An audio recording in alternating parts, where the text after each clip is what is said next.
नमस्कार दोस्तों, pure banking में आपका स्वागत है। आज फिर से एक नए आर्टिकल के साथ आया हूँ और आज का आर्टिकल है एक्लिमेटाइजिंग टू क्लाइमेट रिस्क। तो इस पूरे आर्टिकल में क्लाइमेट चेंज के ऊपर बात की गई है और देखा गया है कि क्लाइमेट चेंज से हम कैसे निपट सकते हैं। इसमें कुछ ऑर्गेनाइजेशन के बारे में बताया गया है, क्लाइमेट चेंज के जो इवेंट्स पहले हो चुके हैं उनके बारे में भी बात की गई है और जो इवेंट्स आने वाले हैं उनके बारे में भी बात की गई है।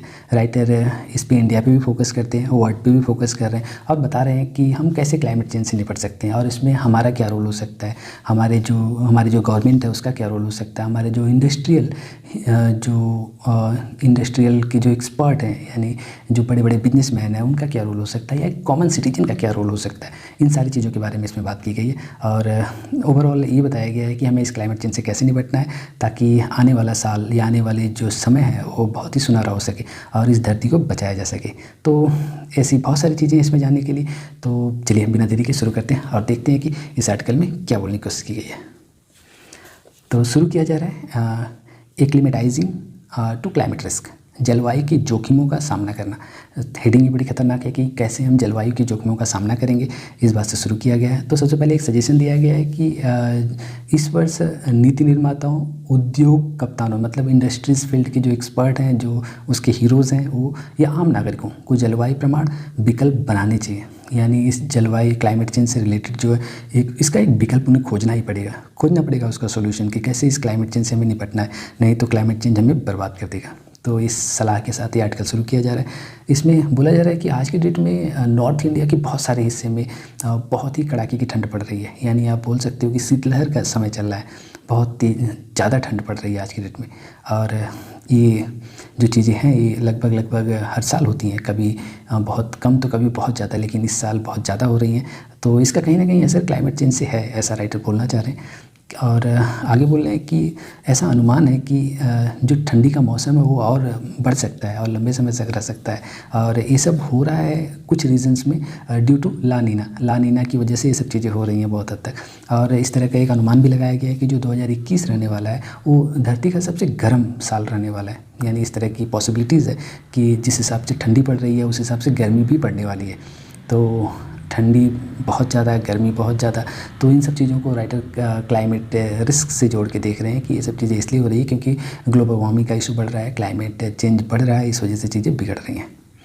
तो टेम्परेचर जिस हिसाब से बढ़ रहा है या बहुत तेज़ी से इंक्रीज़ कर रहा है और ये सब आज पहली बार नहीं हो रहा है, पिछले कुछ सालों में हुआ है। कुछ सालों में चीज़ें इस तरह से बिगड़ी हैं, टेम्परेचर बढ़ा है बहुत तेज़ी से, क्लाइमेट बहुत तेज़ी से बढ़ गया है, चीज़ें बहुत तेज़ी से उथल पुथल हुई हैं। तो ये सब चीज़ें कुछ हद तक क्लाइमेट चेंज की वजह से हो रही हैं। इसमें एक रिपोर्ट भी है, रिपोर्ट है ये council on energy, environment and water की रिपोर्ट है। इन्होंने पाया है कि 75% जो हमारे ज़िले हैं इंडिया के वो पूरी तरह से इसकी वजह से आज की डेट में असुरक्षित हैं। 75% डिस्ट्रिक्ट्स पूरी तरह से असुरक्षित है, वो क्लाइमेट रिस्क को झेलने की हालत में नहीं है। एक रिपोर्ट आई है energy on environment and water की तरफ से। इसमें ये भी बोला गया है कि 1970 से लेकर 2005 के बीच में लगभग 250 जो बहुत ही खतरनाक क्लाइमेट इवेंट्स हुए थे, यानी क्लाइमेट की वजह से घटनाएं घटी थी। 250 घटनाएं घटी थी 1970 से 2005 के बीच में। और 2005 में आफ्टर 2005 के लोग 310 इस तरह की घटनाएं घटी। तो सोचिए 2005 के बाद कितनी तेज़ी से कितनी फ्रिक्वेंट घटनाएँ घटी हैं। और ये सब इसलिए हुआ क्योंकि क्लाइमेट के इशूज़ बढ़े हैं आज के डेट में। अब उसके आगे एक और डाटा है कि 1990 से लेकर 2019 तक इस बीच में लगभग 100 बिलियन का लॉस हुआ है इंडिया को, सिर्फ क्लाइमेट की वजह से। कभी बाढ़ आ जाती है, कभी सूखा पड़ जाता है, कभी तूफान आ जाता है, कभी अर्थक्वेक आ जाता है। तो ये सब चीज़ें जो हुई हैं इस वजह से लगभग 100 बिलियन का हमने नुकसान हुआ है अभी तक। तो बाढ़ की तीव्रता यानी बाढ़ का बढ़ जाना अभी आज की डेट में ये लगभग 8 गुना ज़्यादा बढ़ा है। यानी 8 गुना ज़्यादा बाढ़ आने लगी है पहले की अपेक्षा आज की डेट में। तो इसमें बहुत सारे इवेंट्स होते हैं, जैसे लैंडस्लाइड्स होती है, बहुत ज़्यादा बारिश हो गई, इस तरह की चीज़ें होती हैं। और इस तरह की जो चीज़ें हैं ये लगभग 20 गुना बढ़ी हैं 1970 से लेकर अभी तक। तो इतने सारे डाटा दिए जा रहे हैं कि हमें 100 बिलियन का नुकसान हुआ है, हमें 310 से ज़्यादा climate events, extreme climate events देखने को मिले हैं, हमें बाढ़ बढ़ी है, लैंडस्लाइड बढ़ी है, लगभग 20 गुना बढ़ गए हैं। और जो बाढ़ की तीव्रता है, जो फ्रिक्वेंसी है बाढ़ की, वो 8 गुना ज़्यादा हुई है ये 1970 से लेकर अभी तक। तो ये सब चीज़ें बढ़ रही हैं। और भी इसमें देखिए क्या है, जो सूखा प्रभावित हमारे डिस्ट्रिक्ट्स हैं वो लगभग 13 गुना बढ़ गए हैं yearly average of 13 times over the last 2 decades. लगभग पिछले 2 दशकों में ये 13 गुना की ज़्यादा वृद्धि हुई है इन चीज़ों में। यानी पिछले 2 दशकों में सूखा प्रभावित जिलों में औसतन 13 गुना वृद्धि हुई है। तो 13 टाइम्स की वृद्धि हो रही है। तो सोचिए हम कितनी तेज़ी से सूखा प्रभावित एरिया में बढ़ रहे हैं, यानी हमारा देश कितनी तेज़ी से सूखा प्रभावित एरिया की तरफ बढ़ रहा है। जबकि हम मानते हैं कि हम कृषि प्रधान देश हैं, तो कृषि प्रधान देश में अगर सूखा आएगा तो फिर खेती का क्या होगा? तो हमारे किसान भूखों मरेंगे, और किसान भूखों मरेंगे तो देश अपने आप भूखों मरेगा। तो हम उस डायरेक्शन में कहीं ना कहीं बढ़ते हुए जा रहे हैं, और उसका रीज़न है क्लाइमेट रिस्क। जो फ्रिक्वेंसी है साइक्लोन की, वो भी डबल हुई है। पहले जो साइक्लोन आते थे आज की डेट में उससे डबल साइक्लोन आ रहे हैं, यानी दोगुना आ रहे हैं। तो कितनी तेज़ी से साइक्लोन भी आने लगे, ये भी एक सोचने वाली बात है। जो 40% हमारे इंडियन डिस्ट्रिक्ट्स हैं वहाँ पे स्वैपिंग हो रही है। कभी वहाँ पे पहले बाढ़ आती थी तो आजकल वहाँ सूखा पड़ने लगा है, और जहाँ पे पहले सूखा पड़ता था वहाँ पे बाढ़ आने लगी। तो वाइस वर्सा सिचुएशन हो रही है, ये भी बड़ा है। तो इसका भी मेन रीज़न क्लाइमेट रिस्क ही माना जा रहा है, क्योंकि क्लाइमेट रिस्क की वजह से ये चीज़ें स्वैप कर रही हैं। तो अभी एक रिसेंट क्लाइमेट समिट हुई है, इसको क्लाइमेट एम्बिशन समिट नाम दिया गया है। इसमें यूएन के जो सेक्रेटरी जनरल है उन्होंने बोला था कि ये सब चीज़ें जो हो रही हैं ये कुछ हद तक हट के हो रही हैं, और हमें कुछ बड़े कदम उठाने की ज़रूरत है। तो आने वाला जो 2021 होगा उसे हम या एक टैगलाइन दे सकते हैं, और उस टैगलाइन को उन्होंने बोला था मेक इट या ब्रेक इट, या तो आप इसे बना दो या पूरी तरह से बिगाड़ दो। तो इस उद्देश्य के साथ बना जा रहा है कि हमें इसे मेक इट करना है, न कि ब्रेक इट करना है। तो जो चरम जलवायु की घटनाओं के खिलाफ अपनी लचीलापन और अनुकूलन क्षमता बढ़ाने के लिए 2021 में भारत को क्या करना चाहिए, एक सवाल छोड़ रहे हैं राइटर कि हमें 2021 में क्या क्या कदम उठाने चाहिए ताकि हम ये जो घटनाएं हो रही हैं इसके खिलाफ लड़ सकें, या इसके अनुकूल अपने आप को डाल सकें। उसके लिए भारत को क्या क्या करना चाहिए। तो इसमें कुछ सजेशन दे रहे हैं राइटर कि आपको क्या क्या करने की ज़रूरत है। तो एक एक करके देखते हैं। उसमें जो पहला कदम उन्होंने बताया है कि वो ये है कि हमें उस तरह के माहौल को क्रिएट करने की ज़रूरत है, और एक इस तरह के एक मिशन को क्रिएट करने की ज़रूरत है। एक इस तरह का ग्रुप बनाने की ज़रूरत है जो डी रिस्किंग मिशन ग्रुप हो, यानी कहीं पर अगर रिस्क आए तो उसे जाके डी रिस्क कर दे, मतलब उसके इफेक्ट को कम कर दे। उसके लिए ज़रूरी है कि एक बहुत अच्छी टीम हो हमारे पास जो हमेशा रेडी रहे, किसी भी इमरजेंसी में किसी भी आपदा से निपटने के लिए वो सक्षम हो और वहाँ पहुँचे और उन लोगों को बचा ले। इस तरह के एक ग्रुप को बनाने की ज़रूरत है। इसके अलावा हमें इंफ्रास्ट्रक्चर डेवलप करने की ज़रूरत है। इसके अलावा हमें इस तरह की एक फ्रिक्वेंसी होनी चाहिए जो इस तरह के एक्सट्रीम क्लाइमेट इवेंट्स को हैंडल कर सके। तो इसकी एक ज़रूरत है। तो ओवरऑल एक इस तरह का एक मिशन होना चाहिए जो डी रिस्किंग मिशन हो और इन चीज़ों से लड़ सके। एक सजेशन उन्होंने ये दिया। दूसरा उन्होंने बोला है कि जो मिशन होगा ये पूरी तरह से लोकल क्लाइमेट रिलेटेड इशूज़ को देखेगा, यानी इसका फोकस होगा पूरी तरह से लोकल क्लाइमेट रिलेटेड इशूज़ पे, और इसके जो वेदर डाटा रिलेटेड होंगे ये, और इसका जो पूरा जो डाटा लेगा वो पूरे नेशनल लेवल, सब नेशनल लेवल या डिस्ट्रिक्ट डिजास्टर लेवल से लिया होना चाहिए। यानी ऐसा नहीं बोल सकते कि आप दिल्ली में रह के पूरे देश का डाटा कलेक्ट कर रहे हो, ये नहीं हो सकता। आपको लोकल लेवल पे जाना होगा, आपको सब नेशनल लेवल पे, डिस्ट्रिक्ट लेवल पे, स्टेट लेवल पे, यहाँ तक कि विलेज लेवल पे भी डाटा कलेक्ट करना होगा, तब आप ढंग से इस क्लाइमेट इशू से लड़ सकते हो। और जो दूसरी प्रियोरिटी होगी इसकी रीस्टोरेशन की प्रियोरिटी होगी। आपको कैसे चीज़ों को रीस्टोर कैसे करना है, कैसे रिवाइव करना है चीज़ों को, यानी फिर से उसे पूरी तरह से खड़ा करना है, या रिक्रिएशन करना है। जब चीज़ें बर्बाद हो गई उसे फिर से कैसे रीस्टोर करना है, इन चीज़ों पे ध्यान देने की ज़रूरत है। तो इसके लिए एक अच्छी प्रैक्टिस होनी चाहिए हमारे पास। हमारा स्पेशल फोकस इंडिजिनस कम्युनिटी पे होना चाहिए, जो वहाँ के लोकल लोग हैं उन पर हमारा पूरा फोकस होना चाहिए, क्योंकि फाइनली वही जो है वो फ्रंट लाइन होंगे। जो ये जो सिस्टम है, इको सिस्टम कंजर्वेशन है, इसके खिलाफ अगर कोई है जो डट के खड़ा है तो फ्रंट लाइन वर्कर से ही है, जो इंडिजिनस कम्युनिटी है। तो इसके ऊपर हमारा ज़्यादा फोकस होना चाहिए।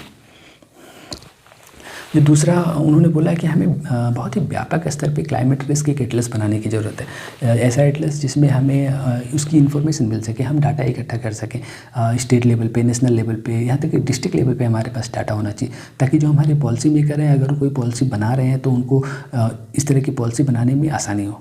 चाहे वो पॉलिसी स्टेट लेवल पे बनाए, नेशनल लेवल पे बनाए, डिस्ट्रिक्ट लेवल पे बनाए, तो उन्हें पॉलिसी बनाने में कोई दिक्कत नहीं होनी चाहिए। तो उसके लिए हमें एक रिस्क एटलस डाटा की ज़रूरत है। जो क्लाइमेट रिस्क एटलस है उसकी ज़रूरत है, वो हमें बनाना चाहिए। ये जो एटलस होगा ये इन तरह की चीज़ों को पहचानेगा और उसको नापेगा। अगर मान लो कहीं पे कोई क्लाइमेट इशू आया तो वहाँ पे जाके मेज़र करेगा, देखेगा कि कितना इफेक्ट हुआ है उसका, कितना नुकसान हुआ है, ताकि उसकी भरपाई जल्दी से जल्दी की जा सके। और ये लंबे समय तक चलेगा। ये बहुत ही क्रिटिकल रिस्क मैनेज करेगा चीज़ों को, एक रफ डाटा क्रिएट करेगा। अगर मान लो ये डिस्ट्रिक्ट लेवल पर काम कर रहा है और जिस डिस्ट्रिक्ट में सिचुएशन इस तरह की हुई है तो वहाँ पर एक रफ डाटा रेडी करेगा, ताकि हम उसके खिलाफ अपने आप को रेडी कर सकें और जो एक्सट्रीम हमारे एक्शन है वो लेने के लिए हम पूरी तरह से तैयार हैं। तो उसके लिए हमें ज़रूरी हो कि हमें एक ग्राउंड लेवल पे इन्फॉर्मेशन पता होनी चाहिए, ताकि हम एक ओवरऑल आइडिया डेवलप करके एक रफ प्लानिंग कर सकें कि हमें कैसे इससे लड़ना है। तो इसमें जो ये इवेंट्स हैं ये कुछ भी हो सकते हैं, जैसे अर्बन हीट स्ट्रेस का इवेंट हुआ, वाटर स्ट्रेस हुआ, क्रॉप लॉस हुआ, वेक्टर बॉर्न डिजीज़ हुआ, या बायोडाइवर्सिटी कोलैप्स हुआ। तो इस तरह के कोई भी इवेंट्स होते हैं तो हमें उस पर एक रफ डाटा मिल जाएगा वहाँ से, अगर हम इस तरह के इवेंट्स, इस तरह के मिशन बना के रखेंगे तो, और हम उससे फिर उसे ढंग से निपट सकते हैं।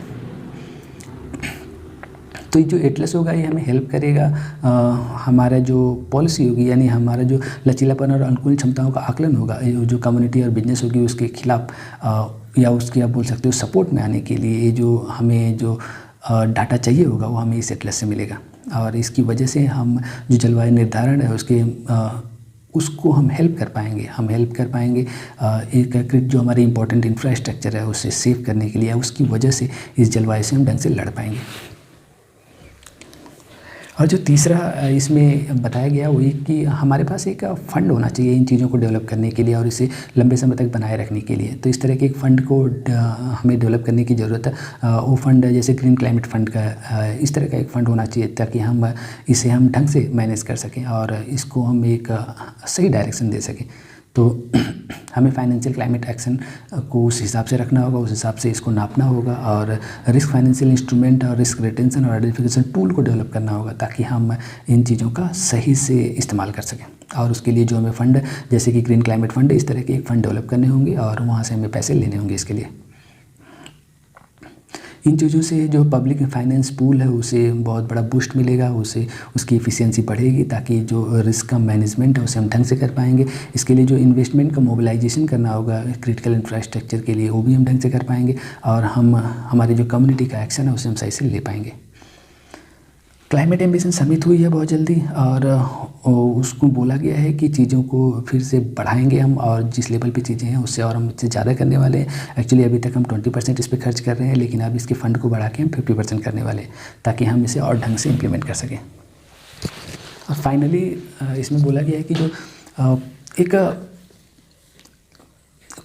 Collision for disaster resilience infrastructure, एक इस तरह का ऑर्गेनाइजेशन है जिसका परमानेंट चेयर इंडिया के पास है। तो राइटर बोल रहे हैं कि इसको इंडिया को यूज़ करना चाहिए, इस चेयर को, और इसके लिए फ़ंड जुटाना चाहिए। इसके लिए प्राइवेट प्लेयर्स जो हैं उसको इसमें इन्वेस्ट करने के लिए पुशअप करना चाहिए, ताकि वो आएँ और इसमें इन्वेस्ट करें, ताकि इसके लिए एक बेहतर माहौल बन सके। और इससे हम क्लाइमेट का जो इशू है उससे लड़ने के लिए जो हमें फ़ंड की थोड़ी बहुत शॉर्टेज हो रही है उसकी भरपाई हो पाएगी। इसकी वजह से हम बाकी जो कंट्रीज़ है उनको भी इसमें डिसीजन मेकिंग प्रोसेस में इन्वॉल्व कर सकते हैं, उसको बोल सकते हैं कि वो भी आए और इस इंफ्रास्ट्रक्चर पे इन्वेस्ट करें, ताकि इसे हम और बेहतर प्लेटफॉर्म बना सकें। और इसमें जो दूसरे मेंबर हैं, जो ग्लोबल साउथ के मेंबर हैं, उनको भी इसके लिए बूस्ट कर सकते हैं कि वो भी आएँ और लोकलाइज लेवल पे इस रिस्क असेसमेंट में अपने आप को इन्वॉल्व करें और इससे एक इफ़ेक्टिव प्लेटफॉर्म बनाएं, ताकि हम क्लाइमेट चेंज से ढंग से लड़ पाएँ। अब एक सजेशन के साथ इस आर्टिकल को ख़त्म किया जा रहा है। राइटर बोल रहे हैं कि कम संभावना वाले जोखिमों को अनदेखा करना अर्थव्यवस्था के साथ साथ समाज के लिए भयावह हो सकता है। यानी हमेशा अगर मान के चले कि कोई बात नहीं, पॉसिबिलिटीज़ बहुत कम है क्लाइमेट इशूज़ के, क्लाइमेट रिस्क के, अगर हम इसे नेगलेक्ट करते हैं सब सोच के, तो हम बहुत ही बड़ी मुसीबत में फंसने वाले हैं।